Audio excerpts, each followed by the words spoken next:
এই যে আমি ভালো করে আসসালামু আলাইকুম, কেমন আছেন সবাই? আশা করি সবাই ভালো আছেন, সুস্থ আছেন। তো আমি একটা ভিডিও ছাড়ছিলাম যে সবার মতামত চাই। সে ভিডিওতে অনেক কথা আমি বলছি, তো হয়তোবা মাঝখানে মা একটা দিন রান্না করছে, ভিডিও করছে আর কি। তো যেহেতু মাও একটু টেনশনের মধ্যে আছে, বাড়িতে রাগারাগি করছি, বাবাও করছে রাগারাগির মধ্যে হলো দিনকাল চলতেছে। তো সেহেতু মাকে সেরকমভাবে আর আমি মানে ভিডিও করার কথা বলতেছি না বা চাপও দিচ্ছি না। যখন মন মানসিকতা ঠিক হয়ে যাবে সিদ্ধান্ত নেক যে আসলে কি বলবে। অনেক ভাইয়া আপুরা আমাকে কমেন্ট করে দুই একজন আপু বলছে যে আপনার মা বাবা কি বলে। আসলে আমার মা বাবা তেমন কিছু সিদ্ধান্ত এখনো নিতে পারতেছে না, যে আমাকে যাইতেও বলতেছে না আবার থাকতেও বলতেছে না, কিন্তু ওরা কোনো কথা হলো বলতে পারতেছে না। তো আমাকে তো আমার মেয়ে, বাবা আছে, মা আছে, খালা, মা, সবাই তো খাইতে তো হবে নাকি। খেয়ে যা চিল্লাচিল্লি করবে, সমস্যা নেই, ওদের সিদ্ধান্ত নেক, বুঝুক যে কাকে রাখবে আর কাকে সরে দিবে। তো সেই জন্য আমি আর কিছু বলতেছি না, নীরবতা পালন করতেছি। তো এই জন্য আমি সব কিছু হলো টুটে নিলাম, কোটা বাচা করে নিলাম, রান্না করব। তো মাঝখানে একটা দিন মা রান্না করছে অনেক মন টন ভারী নিয়ে, আবার বাবার সাথে একটু রাগারাগি হওয়ার পর চুপচাপ আছে, রোজা থাকে, খায়ও না, কিছুই না, সেভাবে কারোর সাথে কথা বলে না, খালি মরিয়মের সাথে ঠিক আছে আর কি, আমার মেয়ের সাথে ঠিক আছে। তো সম্পূর্ণ ভিডিও দেখেন, আশা করি অনেক ভালো লাগবে। আর আমি এখন রান্না করব হলো ভুড়ি, ফ্রিজে এনে রেখে দেওয়া হয়েছিল কয়েকদিন আগে, সেটাই রান্না করব। হয়তো বা আজকে মা রান্না করবে না, মন মানসিকতা চেঞ্জ হোক বা ভালো হোক তখন রান্না করবে, সমস্যা নেই। মানুষকে একটু দেওয়া লাগে, সবাইকে সুযোগ সুবিধা দেওয়া লাগে, তারা বুঝুক, ঠান্ডা মাথায় সব কিছু কাজ করলে ভালো হয়। আমিও সব কিছু সিদ্ধান্ত হলো চেঞ্জ করে ফেলবো, সেটা হলো আমিও থাকবো না, চলে যাব। তো একটু তো সময় লাগবে, যে কোনো একটা কাজ করতে গেলে সময় লাগবে, অর্থনৈতিক, তারপরে হলো সময়, রুম টুম, অনেক সমস্যা আছে। তো একটু সময় লাগবে, ততদিন তো খাইতে হবে সবাইকে নিয়ে। আর আমি তো সেরকমভাবে কারোর সাথে রাগারাগি করি না, একটু কথা কাটাকাটি সামান্য এটা হয়ে থাকে। তো রান্না করব, এক হাত দিয়ে হয়তো বা ফোন ধরতে হবে, আর এক হাত দিয়ে রান্না করতে হবে, যেহেতু এটা আমার কাজ। আর আমি হলো এটা হলো সবার সামনে পৌঁছে দিই, একটা রান্না বান্নার এটা হলো কাজ, তো এই জন্য আর কি। তো আশা করি ভালো লাগবে সবার। তো এই যে সব কিছু রেডি করা হয়ে গেছে, এখানে সব ভুড়িটা পরিষ্কার করে নিয়েছি, টমেটো সব কেটে বেছে নেওয়া হয়েছে, এখন শুধু রান্না করব।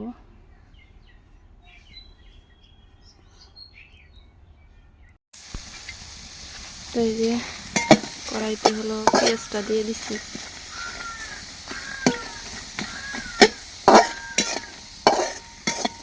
যেহেতু এক হাত দিয়ে হলো ফোন ধরা আর এক হাত দিয়ে হলো রান্না করা, সেহেতু একটু সমস্যা হবেই।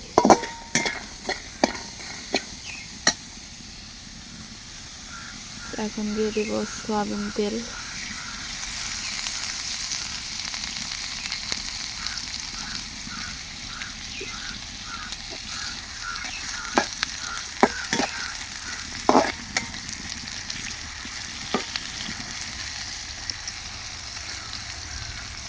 পেঁয়াজটা ভালো করে লাল লাল করে ভেজে নেব। তো এই যে পেঁয়াজটা লাল লাল করে ভাজা হয়ে গেছে, এখন আমি দিয়ে দেব টমেটো।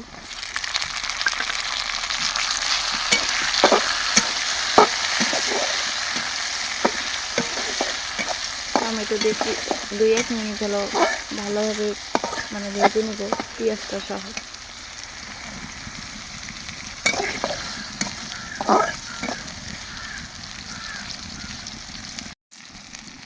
তো একবারে লাল লাল করে ভাজা হয়ে গেছে। এখন দিয়ে দিব কয়েকটা তেজপাতা। তো আমি একটু শাকটা ভাজতে গিয়ে এই কড়াইটা একটু ভালো পুড়ে ফেলছি, মানে চতুর সাইড দিয়ে। তো এখন দিয়ে দেবো হালকা করে একটু পানি।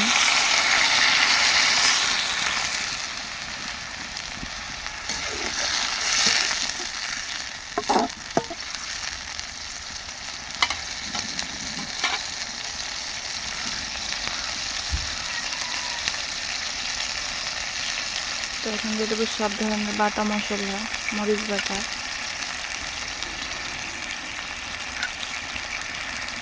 গরম মশলা বাটা, আদা বাটা, রসুন বাটা, হলুদের গুঁড়া, স্বাদ মতো লবণ।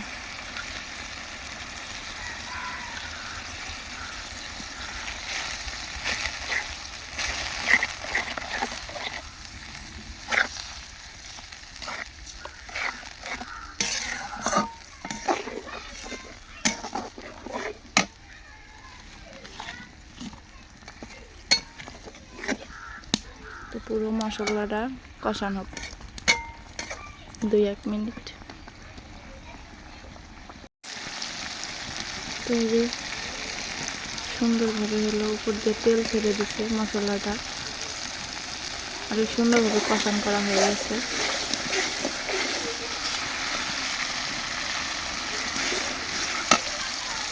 এখন দিয়ে দেবো ভুড়িগুলা, মোটামুটি অনেকগুলো ভুড়ি, 1 কেজির মতো, 1 কেজি।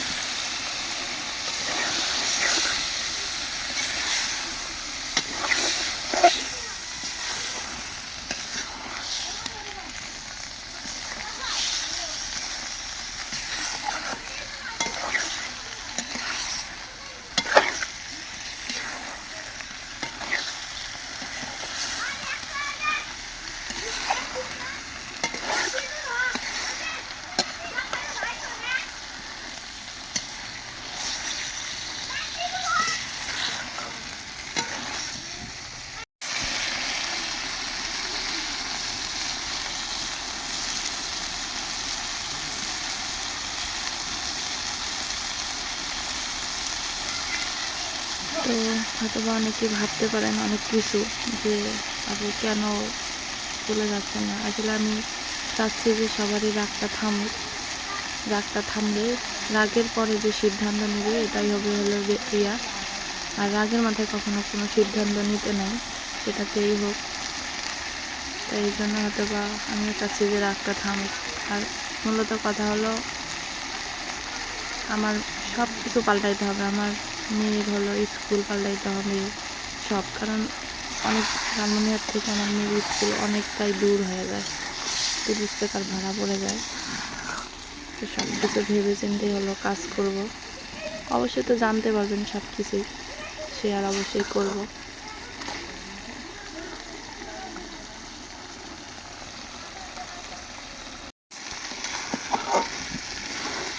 তো এই যে আমি ভালো করে মানে দেওয়ার পরে ভালো করে করে নিচ্ছি, কষান করে নিচ্ছি কোনো রকম পানি ছাড়াই। তো এখন দিয়ে দেবো একদম পরিমাণের চেয়েও বেশি করে পানি, 2 বার হয়তো বা এরকম করে পানি দিয়ে আমি কষান করে নেবো, কারণ বড়িটা সেদ্ধ হলে আর কি ভালো লাগবে।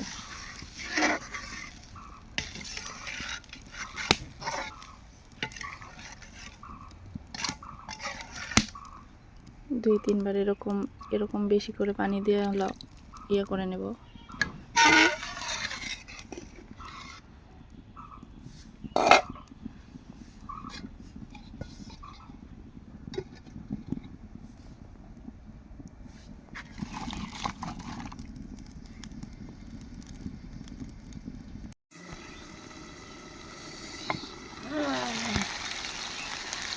তো এই যে এক কষান হয়ে গেছে।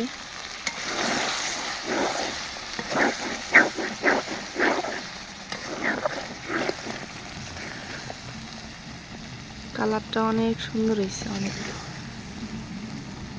মানে গাঢ় কালার হয়ে গেছে, লাল লাল।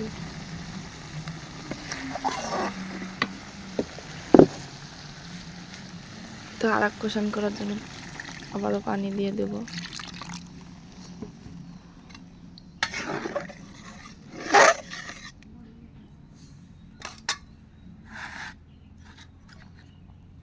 এখন দিয়ে দেব গোটা 3টা রসুন।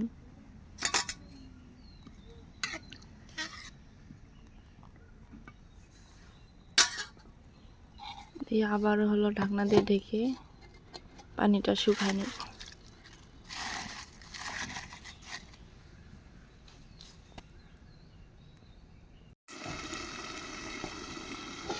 তো এই যে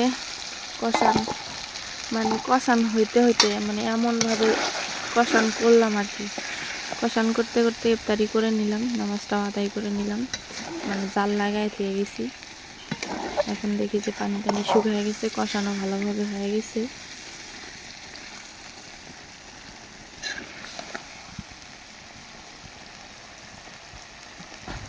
এখন দিয়ে দেবো হলো ঝোল তো না, একটু ভুনা ভুনা করবো। সর ঠান্ডা লাগবো।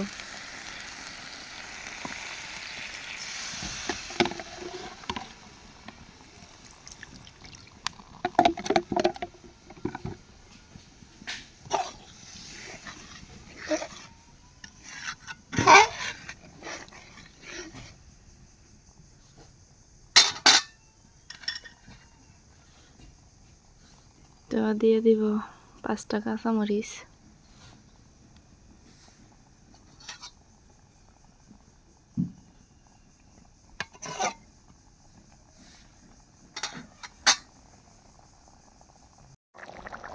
তো এই যে হলো ঝোলের পানি দেওয়ার পরে বলক উঠে গেছে। আমি ঢাকনা দিয়ে ঢেকে কিছুক্ষণ জাল করে নিব, কারণ অতটাও ঝোল রাখবো না, একটু ভুনা ভুনা করবো। রাত্রের বেলা একদম আগুন লাল দেখা যায়।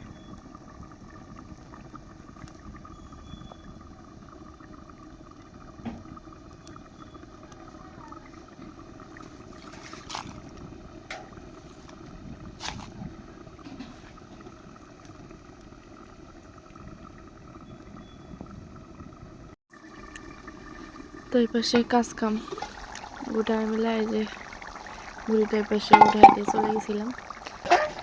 তো হয়ে গেছে সম্পূর্ণভাবে বুড়িটা। অবশ্যই জানাবেন যে রান্নাটা কেমন হয়েছে।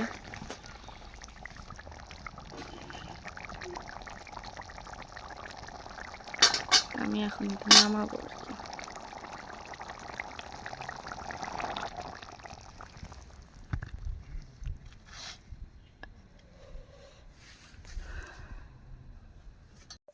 কি নিয়ে আসলাম মা? কিলা কোন দিকে নিয়ে আসলা? ও আরেকটা কথা বল, মসজিদে আজকে হলো ইফতার পার্টি হলো, সেখানে হলো আব্বুর সাথে গেছে মরিয়ম। এলা পরে যাবো গা, আমি যে ভুড়ি রান্না করলাম তোমার জন্য। হ্যাঁ তাই যে আমরা হলো মানে মরিয়মকে খাওয়াচ্ছি, সে বিরিয়ানিটা খাচ্ছে। কারণ আমার মেয়ের হলো বিরিয়ানি খুবই খুবই পছন্দ একটা জিনিস। আমি যে ভুড়ি রান্না করলাম সেই ভুড়ি দিয়া। আচ্ছা খাবা তো?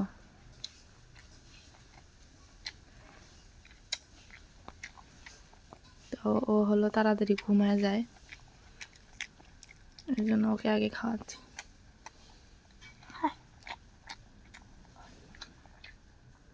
মজা হয়েছে আম্মু? তরকারিটা কেমন হয়েছে মা? মজা? তো ভুড়িটা আমি রান্না করলাম, মা হলো ভাত রান্না করতেছে, এই জন্য হলো মরিয়মকে এটাই খাওয়াচ্ছি।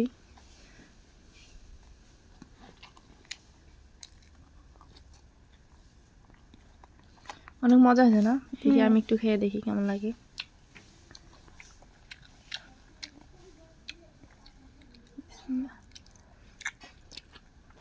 কেমন হয়েছে? অনেক মজা, অনেক সেই মজা হয়েছে।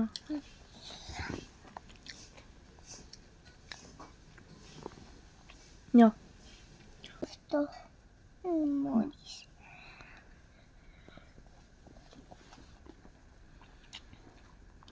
তো আমার মেয়েকে খাওয়াই। সবাই ভালো থাকবেন, দোয়া করবেন যাতে আল্লাহ সব কিছু ঠিক করে দেয়, টাটা। স্বাভাবিক করে দেয়। তো আজকে এ পর্যন্তই। আল্লাহ হাফেজ। না।